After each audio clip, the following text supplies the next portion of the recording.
Muy buongi viewers, welcome to the first ever episode of Load Shedding, a show where we cover the current affairs pertaining to Africa. That's right. Every week we're going to look at a positive topic, a controversial one, and a topic that's going to make you scratch your heads in our head-scratching topic. Our colleague Phay is going to encourage you to watch something interesting in the must-watch segment of the show. My name is Kees Kibinda. And I'm Ivory from the Boom.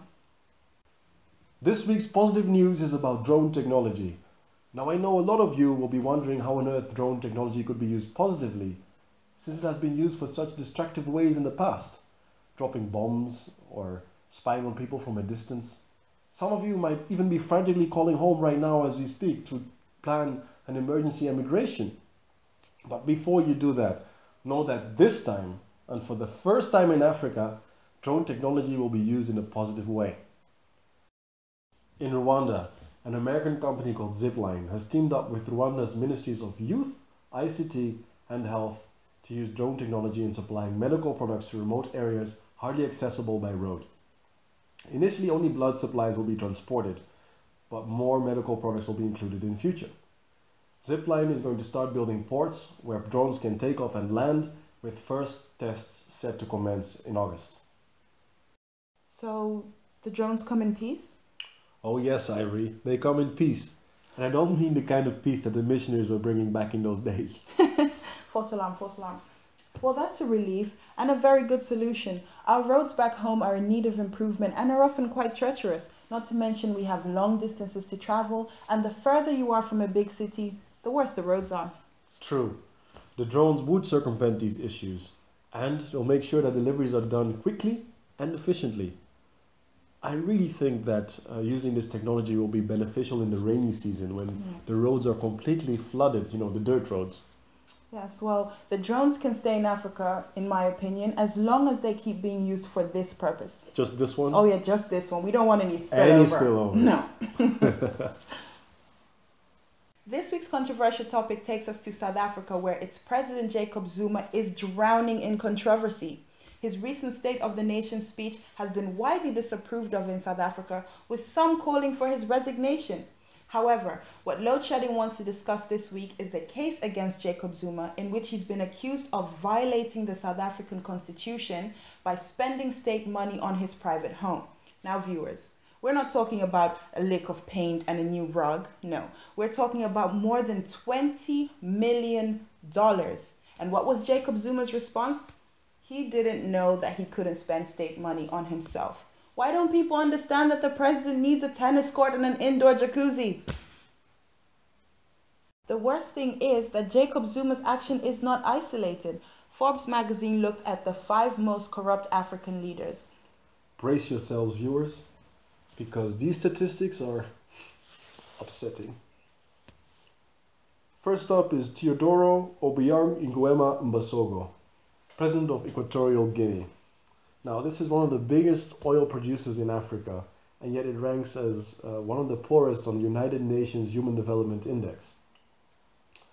For example, 80% of the children do not have access to proper education or good health facilities. As for the health, I think these drones could come in handy, the ones in Rwanda? Yeah. Anyway, meanwhile, the president's first son, Teodorin Obiang, spends millions of dollars of state-owned funds on his lavish lifestyle. For example, he has a property in Malibu. He has a Gulfstream jet. Michael Jackson memorabilia.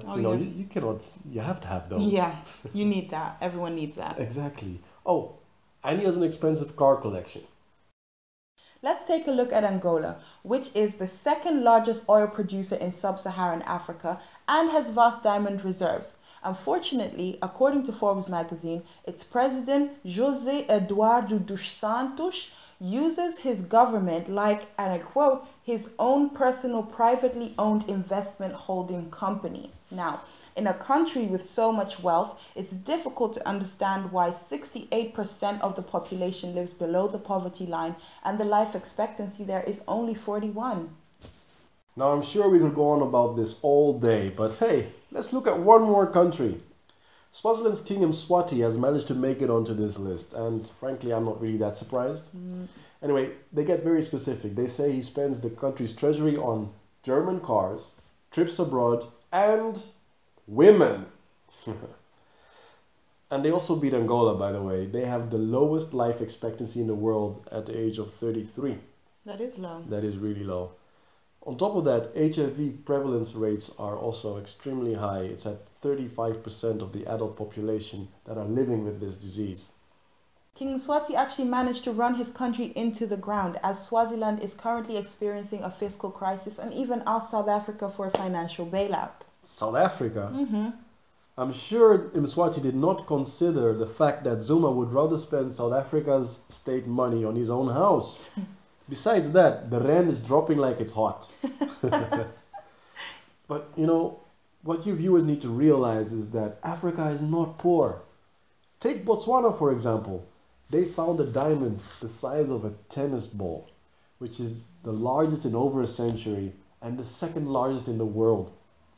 So the riches are there. Mm-hmm. The question is, where does the money go? Where does the money go? Indeed. What we need is good governance, selfless leaders who care about their people and do not see their office as a lottery ticket. Exactly. And now on to this week's head-scratching moment. This week's head-scratching moment takes us to Malawi. So many confusing things going on in Malawi. What's going on? Anyway, I narrowed it down to 2 stories. The first one is, get this, a man comes home and stabs his wife in the head because she refused him his conjugal rights. Poor lady just came home tired from work, but hey, dude had other plans for her. Now viewers, on this second topic, I would really like to get your opinion. The story is as follows. In the north of Malawi, the director of prosecutions has been ordered by the court to arrest anybody engaging in homosexual activities. The ruling came right after 2 pastors filed a complaint stating that homosexuality is against the constitution. Now, former President Joyce Banda has advocated for the law against sodomy to be repealed, but has met some resistance. According to the penal code, the penalty against homosexuality is 14 years in prison, with or without hard labor. So the question is, viewers, do you think that this is justified? Yeah. Often the situation in Africa for homosexuals is quite dangerous. You may remember Kelvin Gomani, who was in prison last year for being a homosexual and then was released this year only to be beaten up by a gang for the exact same reason. Violence against homosexuals at the hand of civilians happens quite often. In addition, in more than half of the 53 countries in Africa, there are anti-homosexual laws.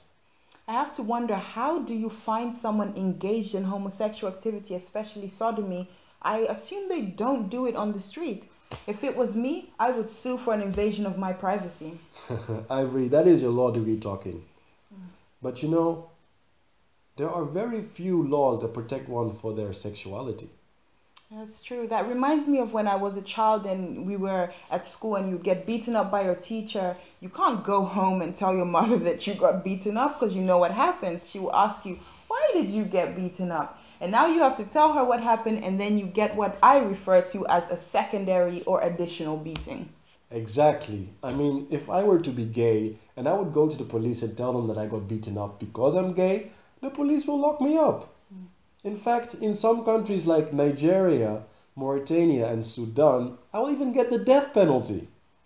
So viewers, there you have it. Let's have your thoughts on this topic. Now over to Phay for the must-watch. This week's must-watch is for the video game lovers. Yes, we're talking about the video gaming industry in Africa. So, Madiba Olivier, a Cameroonian developer, has created a video game called Orion, Legacy of Koryodon. This video game is based on African folklore and mythology. Sounds interesting, right?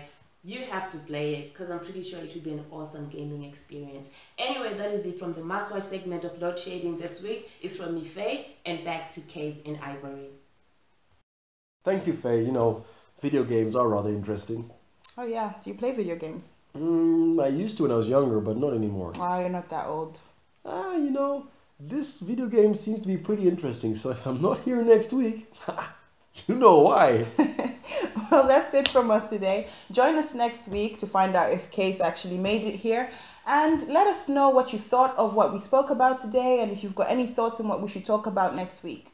Like us, subscribe us, share us, place your comments at the bottom. We'd like to hear from you. And every week we greet in an African language, so don't forget to tell us how to greet in your language, and who knows, we might greet you in it. And if the power goes, just remember, Load shedding.